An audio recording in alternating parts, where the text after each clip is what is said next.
Je suis content, sincèrement, je suis grave content. On rentre dans un moment là dans Dragon Ball qui marquera l'histoire de Dragon Ball Super, hein. Pas l'histoire de Dragon Ball, enfin peut-être bien Bébert. On peut dire ce qu'on veut de Dragon Ball Super, il a ses défauts, comme Dragon Ball peut avoir ses défauts. Mais en regardant avec le contexte actuel, la reprise d'un animé qui était au top, on peut dire, à son époque, c'est très dur. Il y a toujours quelque chose qui va pas nous plaire, hein. C'est comme si aujourd'hui, tu perdais ta famille pendant 30 000 ans, t'avais le souvenir du passé, et tu retrouves ta famille. T'es content ? Mais il manque un petit peu de sel, tu vois, c'est pas comparable en fait. Bref, vous m'avez compris, on est aujourd'hui dans Dragon Ball Super et on fait avec. Hein, sinon, tire-toi. Salut, au revoir. Mais moi je pensais pas retrouver quand même certaines sensations. Quand j'ai revu le début de Dragon Ball Super, je me suis dit c'est normal, c'est bien, mais bon, c'est surtout le fait de revoir Goku, Gohan, Vegeta et tout qui nous fait réellement plaisir. Mais là non. Déjà avec l'arc Black Goku, surtout le début, on voulait en savoir plus, il avait commencé à nous mettre des petits mystères, un petit peu dans le style d'un Toby qui se cache derrière le masque. Et ben là, c'était pareil avec Black Goku. Qui est celui-ci ? Comment ça se fait-il, quoi ? Et la vérité, les amis, vraiment, aujourd'hui, je suis très satisfait. Allez, on se remet dans le bain de l'épisode 81. L'épisode, il commence direct dans une ambiance, mais de peur. Ah, c'est fini, parce qu'on a terminé le dernier épisode avec l'annonce claire que Goku était, on peut dire, le créateur de ce tournoi par sa parole et par sa demande envers Zeno-sama. Il lui a demandé est-ce qu'on allait faire le tournoi ? Oui, on l'a fait, voilà, sauf que les petites règles qui se sont rajoutées sont dérangeantes pour tous les univers actuels. Donc, tous les univers, là, sont dans la crainte, dans la peur, et un petit peu le regard fixe vers Goku. Quelle va être la réaction de Goku ? J'en ai des frissons. Ça me donne des frissons. Je vous dis la vérité, j'ai retrouvé un Goku aujourd'hui que j'avais perdu depuis très longtemps. Rien que son regard, celui qui se retrouve face à un réel danger, mais qui assume comme un homme. Oh, Vegeta me manque dans ces moments-là. Je me dis, Goku, Vegeta à côté ensemble, dans des moments comme ça, c'est des hommes, les gars, là. Goku, ça a été un homme dans cet épisode. Même si parfois il est naïf, teubé, je sais pas quoi, mais faut admettre les choses. Les univers présents sont clairement conscients du danger qui les touche actuellement. Et on sait en plus de ça que c'est Goku qui est derrière tout ça. Alors, on revient dans le combat qui est Bergamo vs Goku.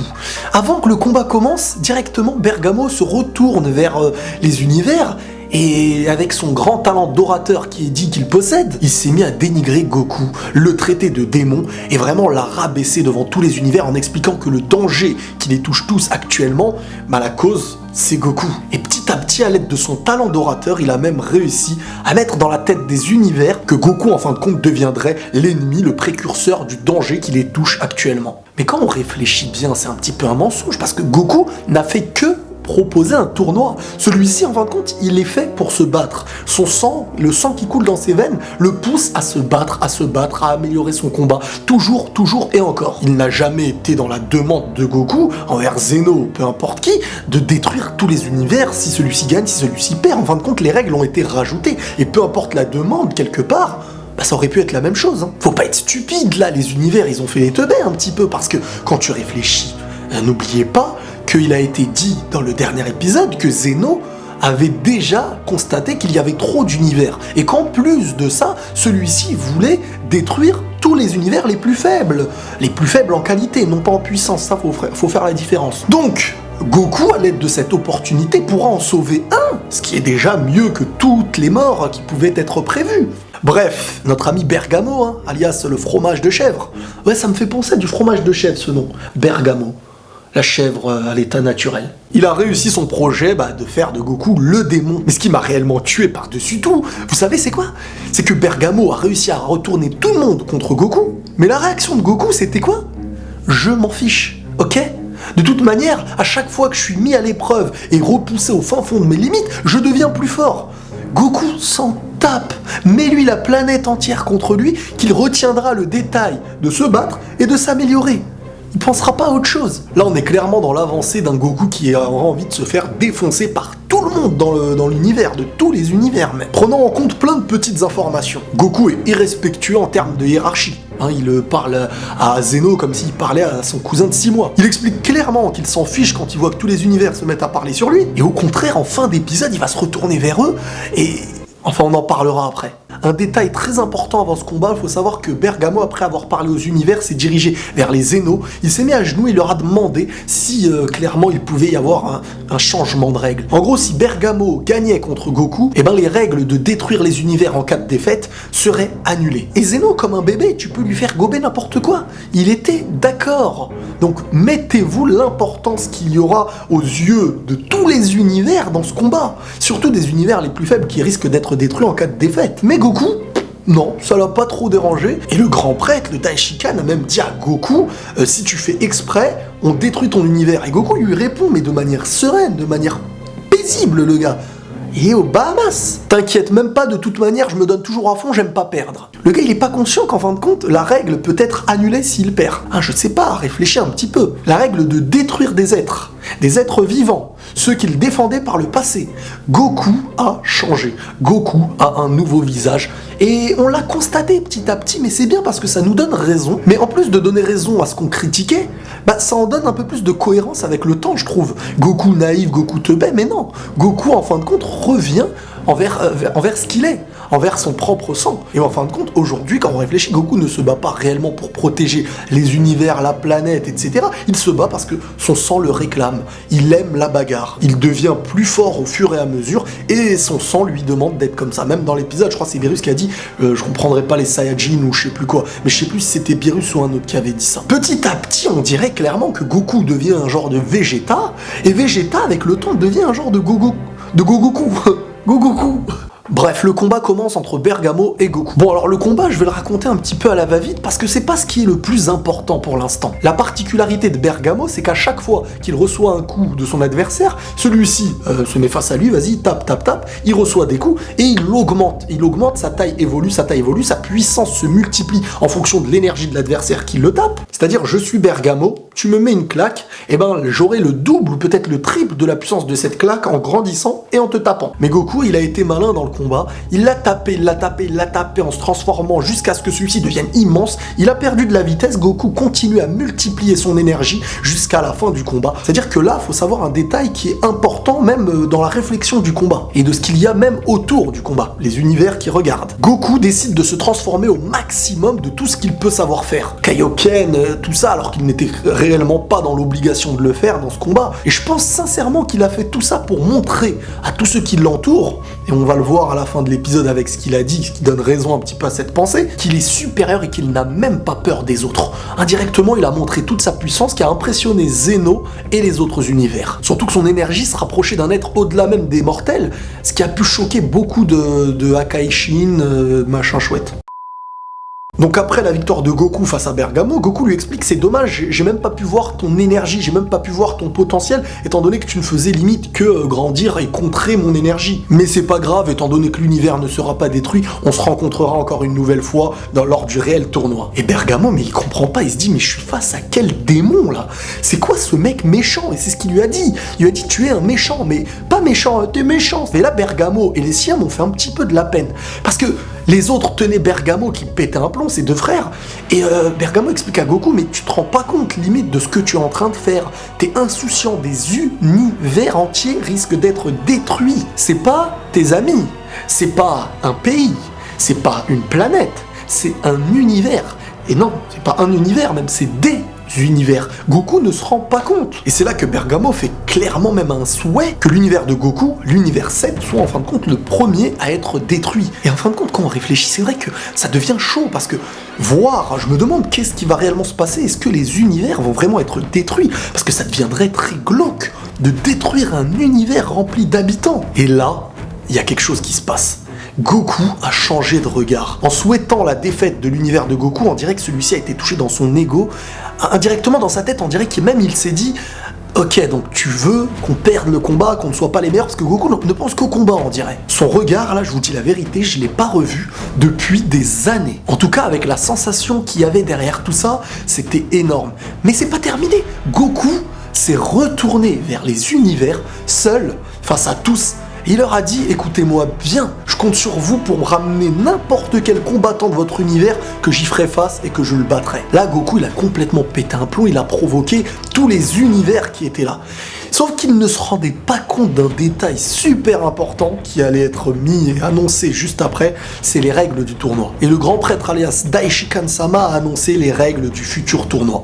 La survie de l'univers du machin chouette du tournoi avec un ring qui ressemble à une toupie, un petit peu, très grand, hein. Il a annoncé qu'il sera immense le ring. Et vous comprendrez vite pourquoi. Alors pour gagner, les règles sont simples. L'adversaire doit être rejeté du ring, peu importe qu'il soit conscient ou non. Les interdictions sont très claires. Il sera interdit de tuer son adversaire, interdit d'utiliser des armes et interdit de voler. Donc là, mais c'est pas fini. Le temps annoncé pour le tournoi est de 100 taxes. Avec et sans taxes. En gros, l'équivalent, c'est 48 minutes. Et là, tu te dis, mais c'est quand même chelou, 48 minutes le combat. Si c'est 48 minutes le combat, ça devient compliqué. Et l'une des grosses innovations, et qui clairement fait kiffer, c'est que non, c'est pas 48 minutes le combat, nanana, il y a plein de combats. Non, il n'y aura qu'un seul combat, c'est-à-dire le combat de tous les univers contre tous les univers en même temps. Smash Bros Melee, Battle Royale, baston entre cités, enfin, appelle ça comme tu veux, mais ils seront tous présents, 80 combattants représentant 8 univers, et en 48 minutes, tout le monde va se taper dessus. Et dès lors que les 48 minutes seront écoulées, s'il ne reste qu'un seul combattant, son univers aura gagné. S'il reste plusieurs combattants à la fin des 48 minutes, il faut savoir une chose, c'est la majorité des combattants présents qui auront gagné. Mais s'il reste plein de personnes, mais qui sont que un, ça j'ai pas, c'est vrai, ça fait bizarre. Parce que ça, c'est possible, hein. Imaginons qu'à la fin, il ne reste qu'un seul combattant de chaque univers. Et qui a gagné ? Je pense qu'il y aura un surplus, un temps additionnel. Et si c'est pas fini, il y aura peut-être les tirs au but. En gros, ça va être super tactique. Imaginez-vous Goku, Gohan, Vegeta en même temps contre des adversaires et tout, ça va être le feu. Mais il faut savoir que ni Goku ni Vegeta sont des combattants d'équipe à la base. Eux, ils sont très forts individuellement, mais en équipe, voilà, comme il a pu être annoncé, c'est pas le point fort de Goku. Mais ce que j'ai kiffé, c'est que Goku, toujours confiant dans le combat, avait son idée. Et là, ça me rappelle un petit peu le Cell Game, lorsque Goku avait annoncé que Gohan était un petit peu la botte secrète. Et ben là, c'est la même chose, il a dit « Nous avons Gohan ». Donc je m'inquiète pas. Étant donné que Gohan est très intelligent, étant conscient des règles, je pense que même il y aura des stratégies d'avant-combat et ce sera un petit peu le général, celui qui dirigera un petit peu son univers en termes tactiques, quoi. C'est magnifique ce qui nous attend, les gars. Là, vraiment, je suis dans une vraie attente, comme j'en ai eu très peu dans Dragon Ball Super. Un truc à savoir, dans Dragon Ball, ce n'est pas la première fois que dans un tournoi, il y a plusieurs combattants qui combattent en même temps. N'oubliez pas, lorsqu'il restait à la fin du tournoi de la Presselle, quand Goku et les autres étaient partis pour les histoires de Kaioshin, Buu et tout ça, il restait dans le ring, c'est 18, Monsieur Satan, alias Hercule, et Mighty Mask, là, je sais pas quoi, qui était en fait Goten et Trunks dans un costume qu'ils avaient pris un autre combattant pour pouvoir participer avec les grands dans le tournoi. Bref, c'était la petite anecdote à une échelle bien plus minime de ce qui nous attend, mais il y avait déjà eu cette chose-là pour ceux qui disent ça n'a jamais arrivé de la vie de Dragon Ball. L'épisode n'est pas terminé. Hein, vous vous rappelez, le mec à la capuche, hein, on apprend qu'il s'appelle Toppo. Ouais, y a pas de Toppo, ok. Au début de l'épisode, il avait été demandé par son Kaioshin qu'est-ce qu'il pensait de Goku. Et Toppo lui a répondu « J'attends de voir et d'analyser son combat pour savoir ». Et à la fin du combat de Goku, alors que personne ne s'y attendait, il a enlevé sa capuche, il s'est jeté sur le ring face à Goku. Alors ce qu'on peut comprendre par rapport à ses dires, c'est qu'en fin de compte, c'est un genre de justicier. Hein, il déteste le mal, et à ses yeux, Goku représente ce mal. Même Goku le questionne. Je suis le mal. Toppo, qu'on va appeler Moustache Boy, c'est un petit peu un genre de Jacko, mais à une échelle bien plus puissante, je pense. Sa conviction de la justice le pousse à se battre contre Goku, qu'il pense un petit peu comme le mal, pour lui donner le panache de sa propre justice et l'envie de combattre et d'être plus puissant. Quoi qu'il arrive, ça a l'air d'être un personnage très puissant, mais surtout important pour l'univers qui l'a ramené. Parce que déjà, il était sous une capuche, hein. On dirait qu'il était caché, peut-être qu'il fallait pas ramener de combattant, je sais pas quoi, parce que c'est vrai, ils ont ramené un combattant avec eux. alors que cet univers-là n'était là que pour regarder, entre guillemets. Mais Goku n'a pas peur, il l'a vu venir, il a souri après, il est content. Puis Zeno, c'est un enfant. Ah, il a pas dit non, va-t'en, il lui a dit non, j'ai envie de voir. Donc les gens se sont écartés, et il y aura donc un début, déjà, ce qui est sûr, de combat entre Toppo et Goku.